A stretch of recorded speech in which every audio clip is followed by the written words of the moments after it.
안녕하십니까? 지난 몇 편이 쉬셨습니까? 어제는 추수 감사주일이었죠.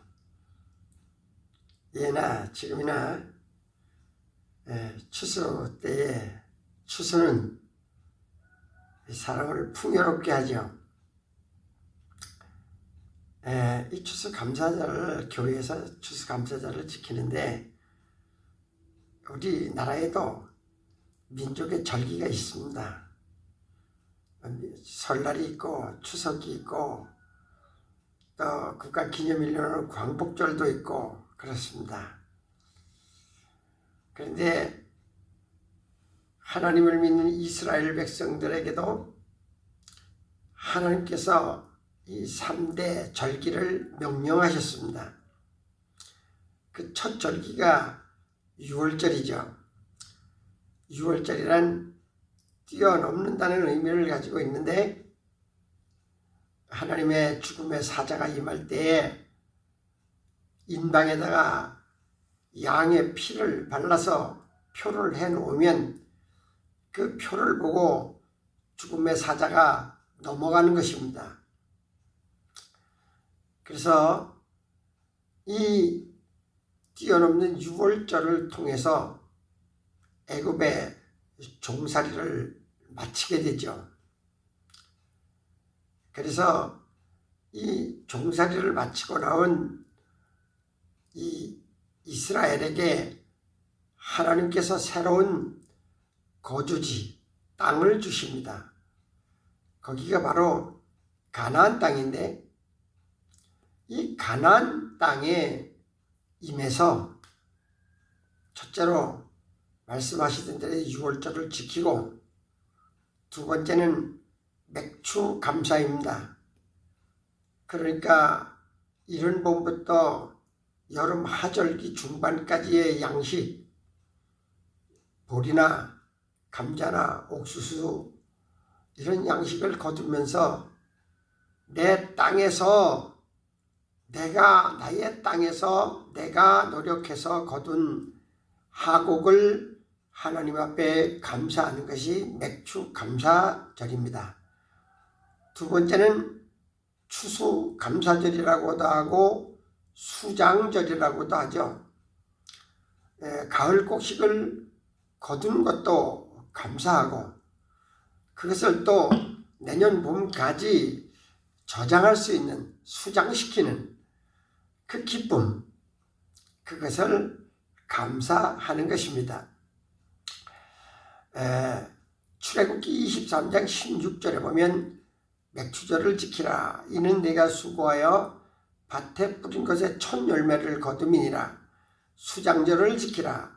이는 네가 수고하여 이룬 것을 연말에 밭에서부터 거두어 저장함이니라.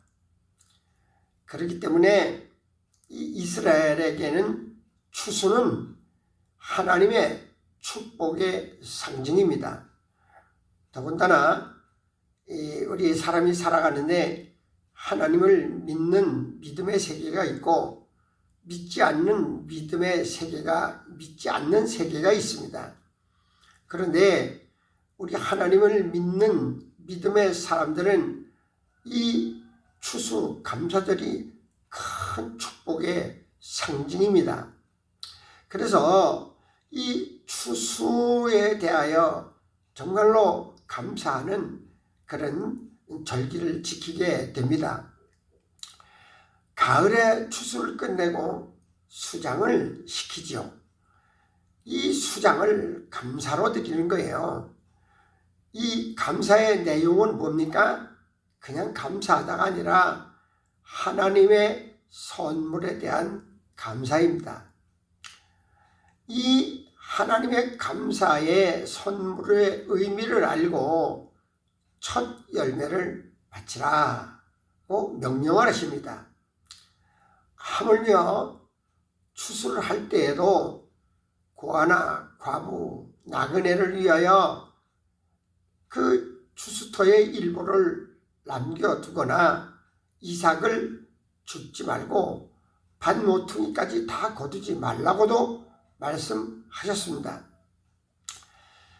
이 교훈은 이 세상에서 가난한 자나 부한 자나 나그네나 고아나 과부 모두가 다 하나님의 소유임을 인정하는 하나님의 사랑의 표현입니다.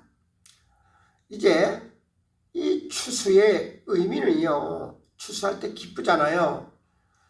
추수는요, 수고에 대한 하나님의 보상이기도 합니다. 시편 126편 5절에 보면 눈물을 흘리며 씨를 뿌리는 자는 기쁨으로 거두리로다.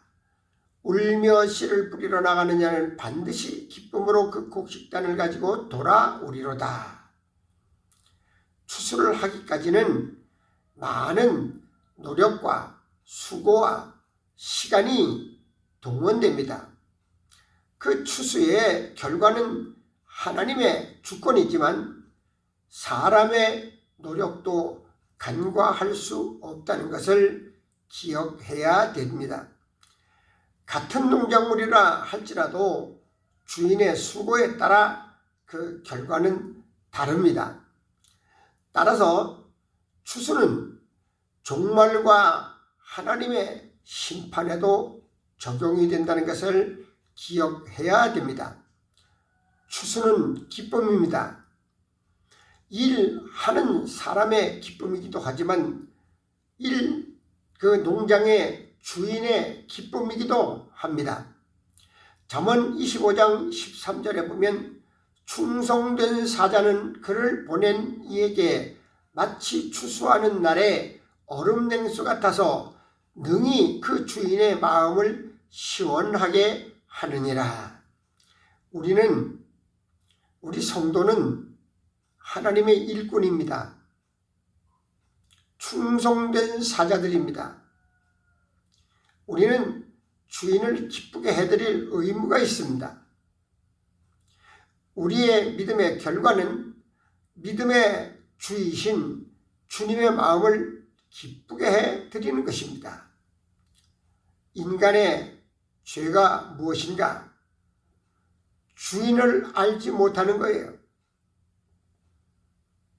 그런데 이 죄를 짓지 않고 사는 사람은 추수의 낫을 들고 알알이 익은 곡식을 거둬들이며 주인이신 하나님께 감사를 하는 것입니다.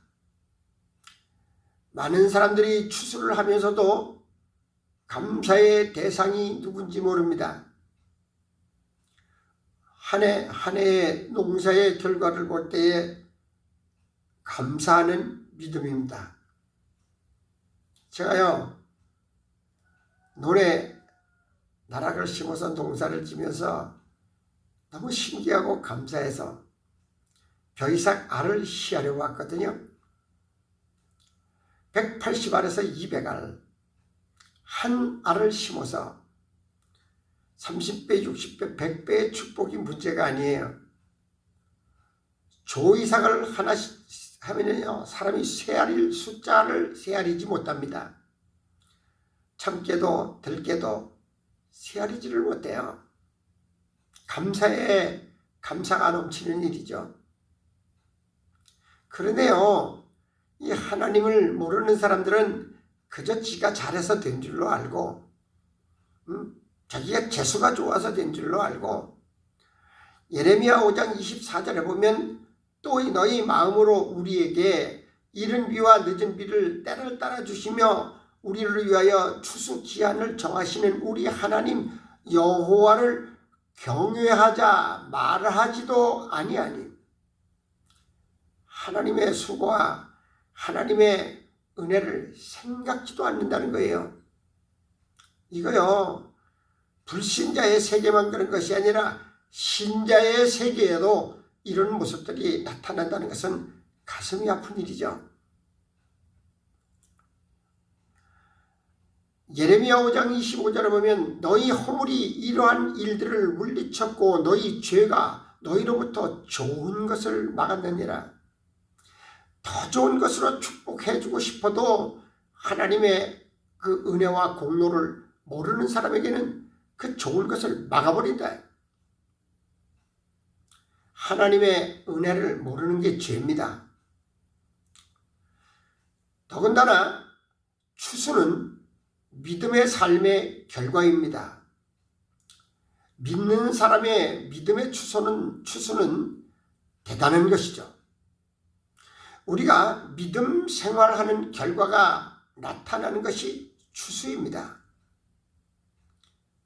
죽도록 농사를 지었는데 쭉정이가 많이 나오면 얼마나 한스럽고 괴롭습니까? 쭉정이의 결말은 불태움이에요. 마태복음 10장에서 30절에 둘 다 추수 때까지 함께 자라도록 두라. 추수 때에 내가 추수꾼들에게 말하기를 가라지는 먼저 거두어 불사르게 단으로 묶고 곡식은 모아 내 곡간에 넣으리라 하리라.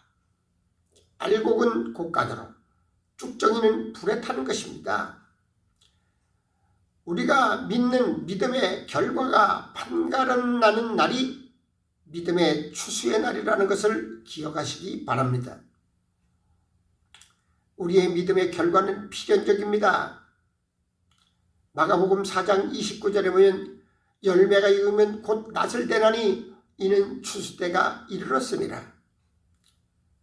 우리가 이 믿음의 추수 때가 지금은 더딘 것 같고 있을지 없을지 모르는 것 같고 희미한 것 같으나 하나님의 추수 때에는 분명히 있음을 경고하고 있습니다.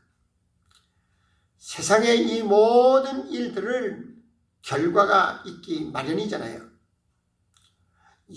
요한계시록 14장 15절에 또 다른 천사가 성전으로부터 나와 구름 위에 앉은 이를 향하여 큰 음성으로 외쳐 이르되 당신의 낯을 휘둘러 거두소서.